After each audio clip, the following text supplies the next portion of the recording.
Hello and welcome back to the Not the Old Firm YouTube channel. My name is Ben Banks, back with another exclusive interview today, this time with former Motherwell defender, a bit of a cult hero at Fir Park, Simon Ramsden. He spent a few seasons at Fir Park making his debut in a Champions League qualifier. Must have been pretty bizarre for a club like Motherwell.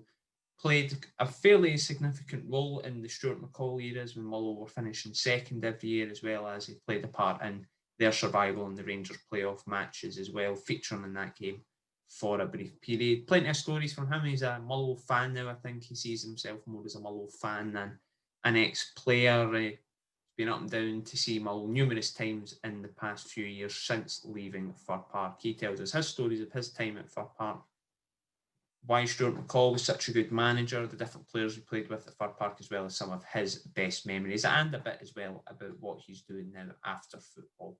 So if you do like this type of content, subscribe to the channel and like the video. We've had plenty of Scotland content on the website and on our YouTube channel this week as Scotland finally achieved tournament qualification. So all the reaction to that, and as well as that, the Nations League preview. Still got 2 matches to go if you've managed to cure your hangovers from Thursday. We've still got them to go, so please do check them out after you finish watching this one, as well as we'll have our League Cup review as well on over the weekend after this is finished. Plenty of action going on there as well. We're going to be at 7 matches across the weekend, 6 on the Saturday as this goes up, and then 1 on the Sunday, Hibs v Dundee. So do check out all those matches, all the reports, interviews, plenty of content for clubs up and down the leagues this weekend. So hope you do enjoy that. In the meantime, enjoy our interview with Simon Ramsden. Do like the video, subscribe to the channel, and until next time. So I'll just get started then. As I've obviously seen on your LinkedIn and things like that, what you're doing outside of football. So is it cars now instead of footballs? Yeah, it was a little bit. I mean, I sort of knew about a year before I retired that I was thinking about it. Once I left Motherwell, I would say my heart wasn't really in it that last season. I didn't want to leave Motherwell. So I moved back down to the northeast, signed for Gateshead, and it just didn't go to plan. So halfway through that season, I was thinking of what I'm going to do, like I suppose every footballer does at the end of their career. And yeah, the business with the cars came up, an opportunity to go into that with a few lads I know, and I do that alongside, got like a supplement business that's going quite well at the minute as well. So yeah, I've got a couple of things going on, but nothing compares to having a kickabout on a Saturday, mate, unfortunately. I know, to be fair, I know speaking to a few different guys that they've dropped into sort of like part-time football, because you're still in your mid-30s, aren't you?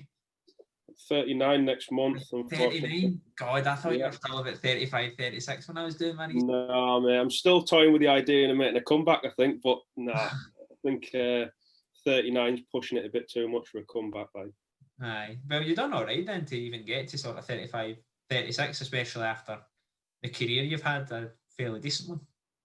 Oh, I can't complain. Do you know what I mean? Like, most lads dream of playing football as a kid, like I did, like all lads do. And to play professional football for 18 years, I cannot complain with that. So I had some bad injuries along the way that I think prevented me from maybe doing a bit better than I did. But I can't complain. Like I say, I loved my time playing football, and like at first I probably didn't miss it. I think that last season done me in a little bit, but I certainly do now. And my advice to any of the lads who are toying with packing in, I would just keep going as long as you can, because you're definitely a long time retired, that's for sure. I think, not to harp it back to music and that, but I'm pretty sure I've seen an old Gallagher quote, you basically ride it till the wheels fall off type thing. Mm-hmm. I know some people, there's an ability as well in knowing, I suppose, when to retire and when not to retire. But I suppose another way of looking at it, to sort of just ride the train until it sort of crashes. I think so. I mean, everyone's different. Some people maybe aren't passionate about football. They might see it as a job. I know some lads who don't really watch football when they finish the matches or training or whatever. Whereas I live and breathe football. Like, I'm a massive Sunderland fan. I've always followed them, go home and away. So to me, I know what it feels like as a fan going to watch and pay for my team. So when I'm out there playing, it's just like you're living the dream, really. So for me, yeah, you sort of do know when you need to retire. Like I say, you can't make the same runs, or your recovery's not as good as it was 5-10 years before that. But no, I think as long as you can keep going and you can do a job, then I would definitely stick out as long as you can. That would be my advice. Obviously, on Scottish Channel, where people probably more associated with your time at Motherwell, I suppose the two things I always get asked about players is A, did they know much about Motherwell, and B, did they know about the Scottish League? I'm assuming both of those apply to you when you came down. Yeah, I mean, from afar, I've known a few lads who played for Motherwell previously, but when I came up to the club, there was only Nicky Law and Omar Daly who I'd played with at Bradford, so I sort of knew them. Stuart McCall was the manager who previously signed me at Bradford, so I did have a few connections at the club.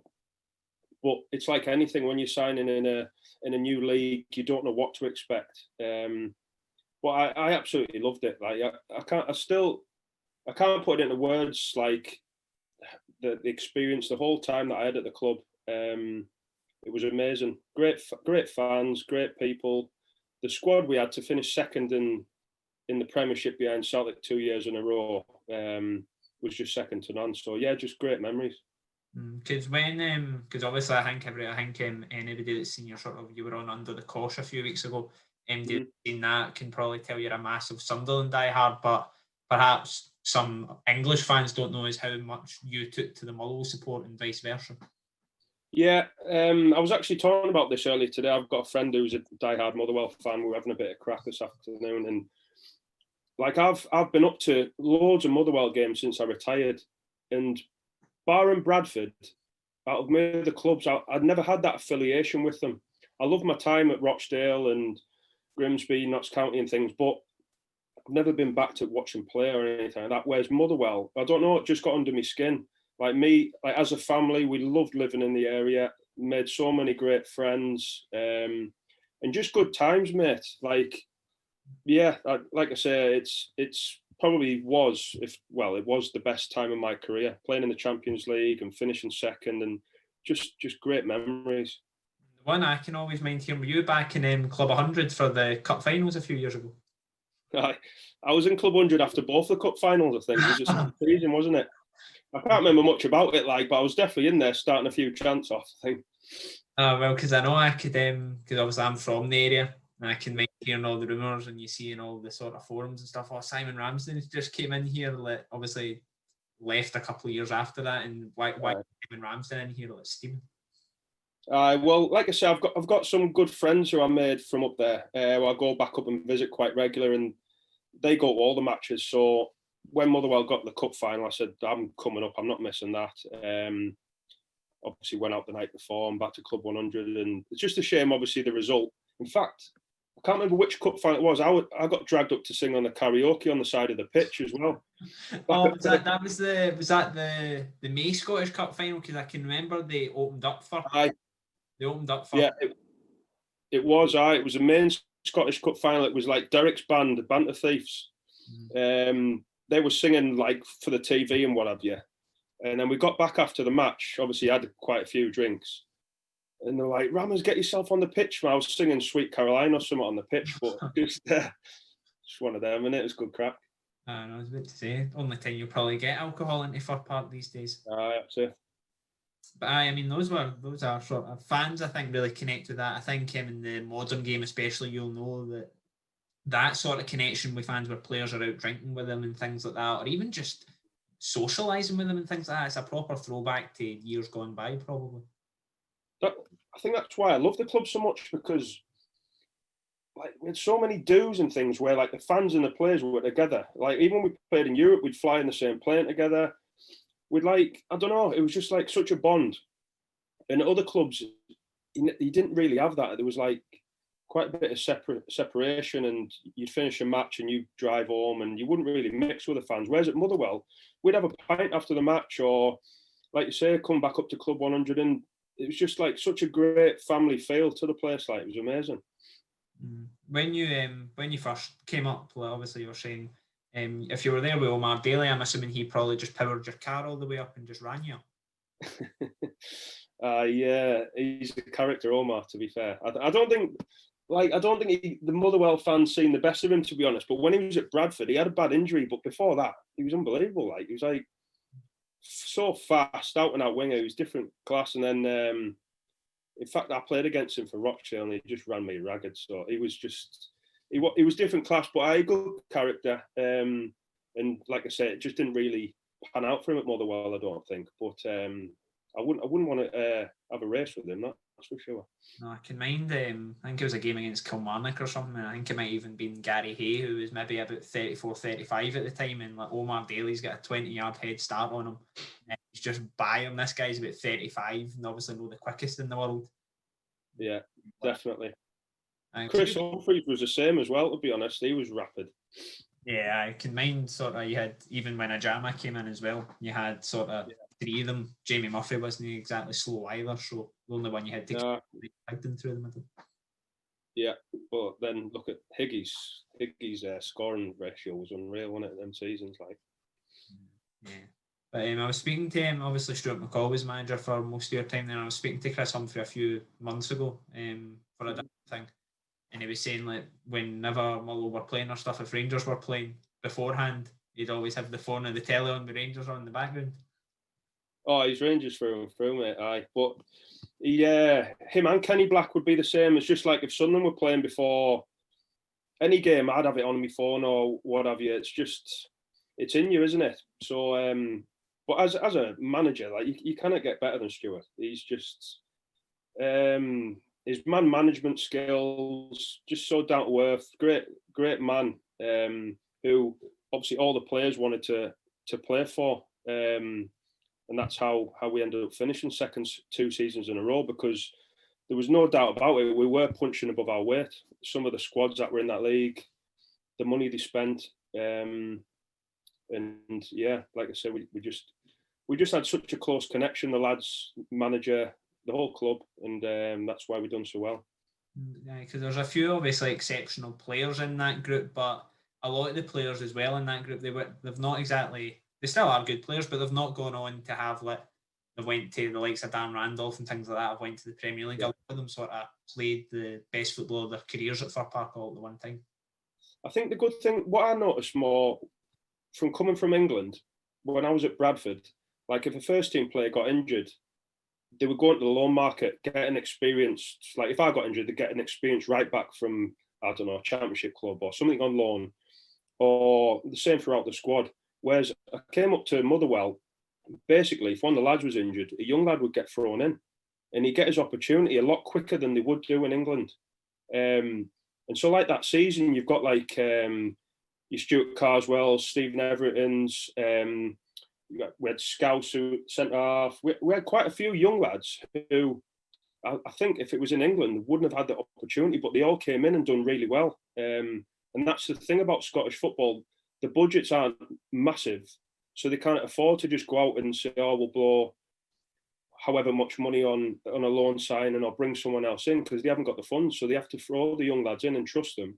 And yeah, like you said, not everybody went on to do what Daz Randolph and Sean Hutchinson and a few others had done, but they all played the part and done great when they got given the chance. Was that sort of a culture shock for you when you first came up? Because English football, I think, even though only separated by a border, it is almost a completely different playing field. Yeah, I would say so. Like, obviously, I didn't play in I was at Sunderland when they were in the Premier League and the Championship, but I didn't play at that level. But once you drop down to League One, League Two in England, there's not that much money there, really. But coming from Bradford, Bradford's quite a big club for the league that they were in when I left. So budget-wise, like I say, if someone got injured, they'll just go out and sign someone on loan, even if he's on, I don't know, a couple of grand a week. It was just like, right, well, we need someone in. Whereas I soon found out, like I say, within a couple of weeks, all the youth team are training with us every day. A few of them are on the bench every week. Then all of a sudden, some of them are starting, and it's great. It's what you need, and that's how you're going to develop. I didn't play that many games until I was in my mid-20s, whereas some of these lads, they might have 100 games before they even turn 18, 19, 20. Do you know what I mean? So I think it benefits the young lads in Scotland massively. You even see that in the Motherwell team. just now, like Alan Campbell, David Turnbull, it's just moved on. All these guys have got like 100+ games, and you'd like to think that because of that, they will now move on to the next level whenever that move presents itself. For me, if I was a manager in England, you'd look in the Scottish leagues, which is what they always do anyway. But you would look. I mean, are you going to take a lad in, I don't know, League Two who's played 3 or 4 games when he's 19, or a lad like you say, your Alan Campbells, people like that, Turnbulls, who's come through, they've got 100 games under the belts, played in your Celtics, your Rangers, maybe European ties if they've qualified, things like that, and it's definitely the way forward. And if I could have got to Scotland earlier in my career, in hindsight, I would have definitely done that. Like, is that just because of the platform? Even though I think, were you 30 when you sort of came down, sort of late? I think I was about 30, maybe 31, off the top of my head when I came up. So obviously I was at the back end of my career, but I would have loved, because I love my time that much, I would love to have come up mid-20s if I'd have known. Because I think that, because at the time when you're looking at Stuart McCall signs, he was signing a lot of young players, perhaps. I think everybody was sort of raised eyebrows a wee bit when you get signed, you know, a 31-year-old from Bradford, where it was like, this isn't very Stuart McCall link. I think what benefited me was Stuart had already had me before at Bradford. So he knew what I was like. I had a bad injury the last season or so at Bradford. And I think, I'm trying to think, it might have been Tim Clancy and Stephen Craigan were both, I think Tim Clancy left, Stephen Craigan was retiring. So they had like one space in the squad, basically. And Stuart asked me to come up. They were going to Portugal pre-season.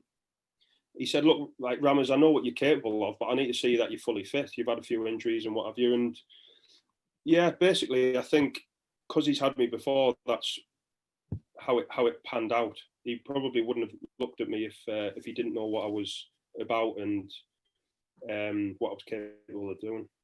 It's not what you know, it's who you know, or something. At times, aye. And those Portugal, was that just Stuart McCall's speciality? Because every 6 months it seemed to be Motherwell were either in Portugal or Tenerife. No, I'm trying to think. I think we went.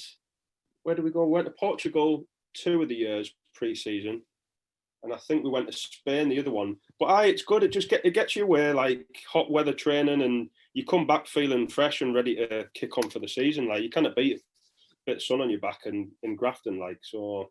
No, it was nice, and then you normally get a night out at the end of the trips and what have you, and a bit of bonding with the lads, and yeah, it's good. It sets you up for the season. When you came down, obviously Motherwell were doing fairly well under Stuart McCall initially after the Craig Brown days. I'm assuming you probably couldn't have predicted just how well Motherwell would have went on to do with the Parchley hand. Oh, well, initially, obviously, my debut, we played in the Champions League, so to get off to that start doesn't get much better than that. Coming from League Two in England. To playing against Panathinaikos was amazing. Obviously, that didn't go to plan.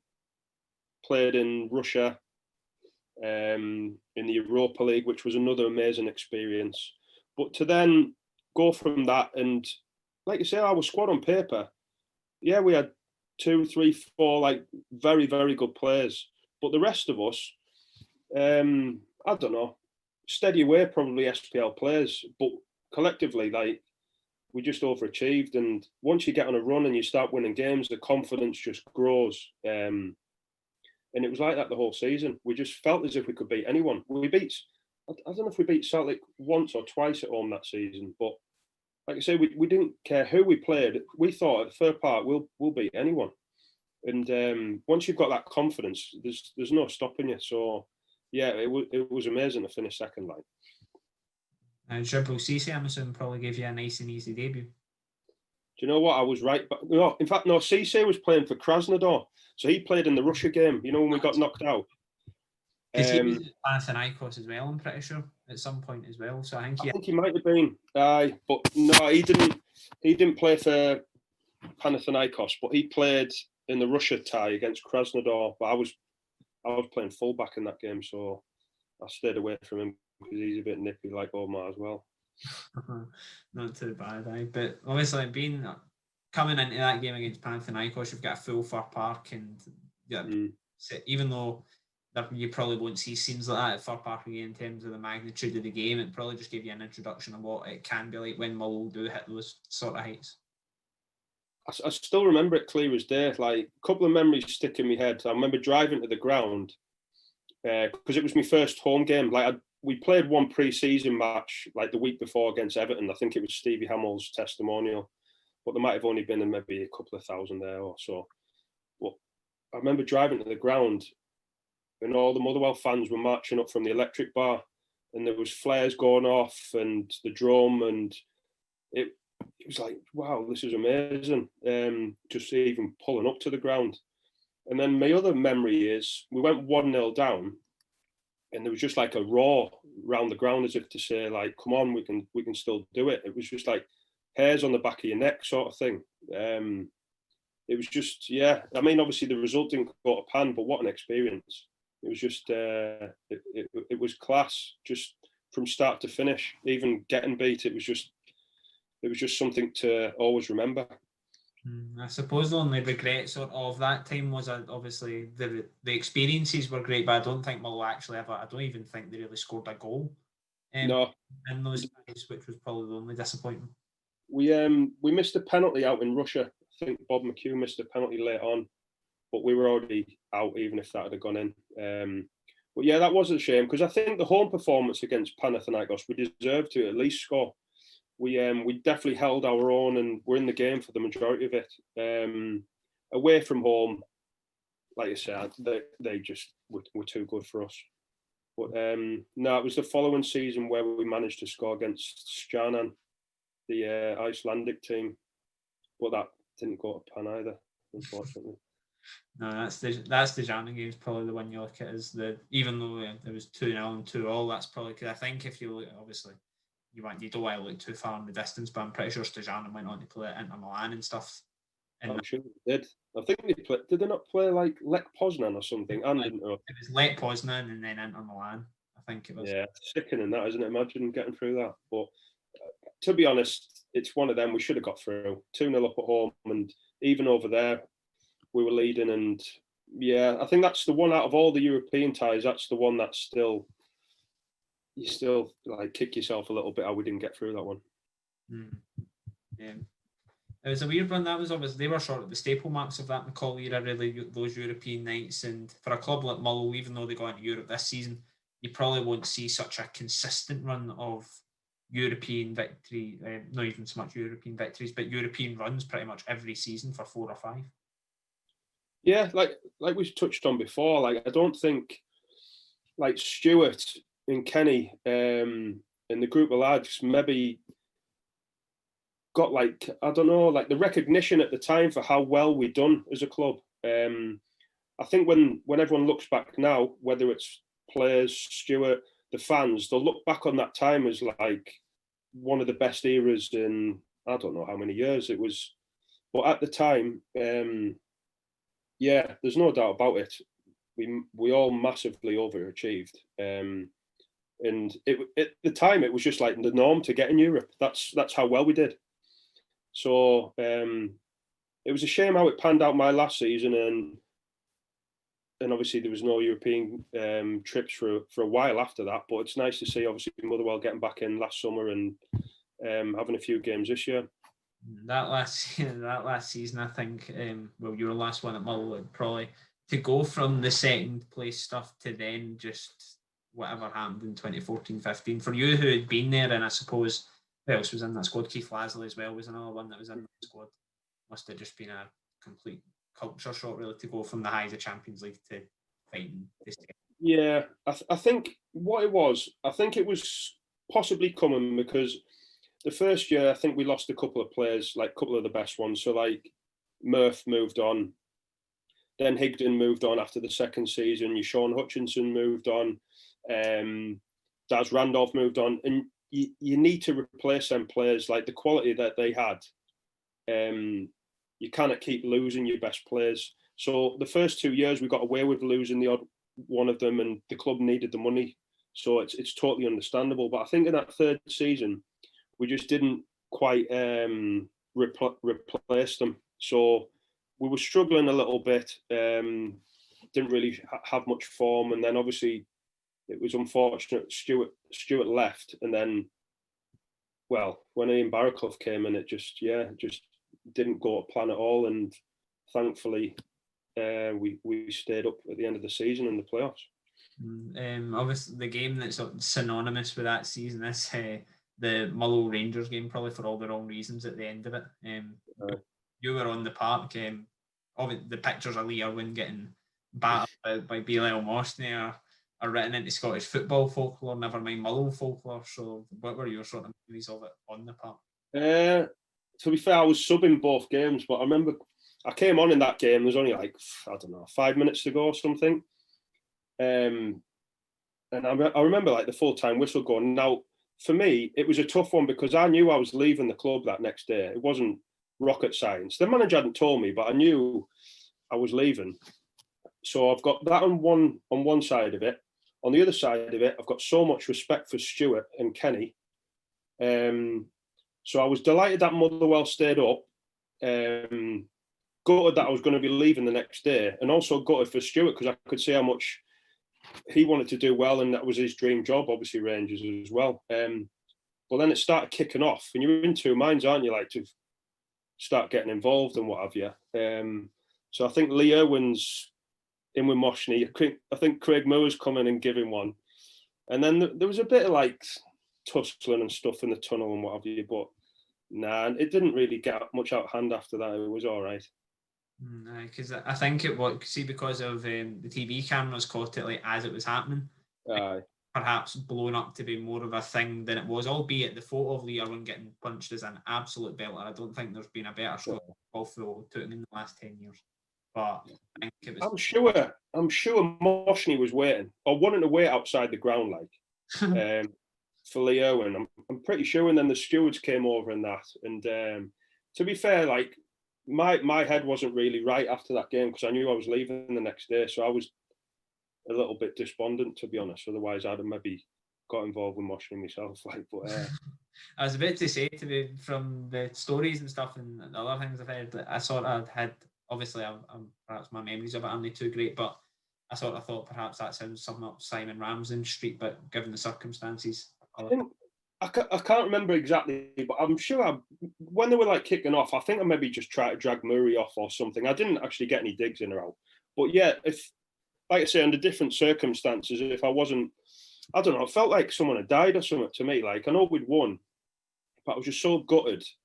Like, the lads are obviously celebrating in the changing room that they're staying up, and I wanted to celebrate with them. But then on the other hand, I know I'm leaving the next day. Do you know what I mean? So it was a tough one, like. It's a weird one because by the sound, even though a lot of those players also, I don't think it was just you, there was a big mass clear out at Mull at the end of the season, and perhaps the other players didn't care as much as the likes of you and Keith Lasley would have about keeping the club up. Oh, massively. Like, I spoke about it on the other podcast a couple of months ago. Like, in that January, I think however many loans that Ian Barraclough could have brought in, he did.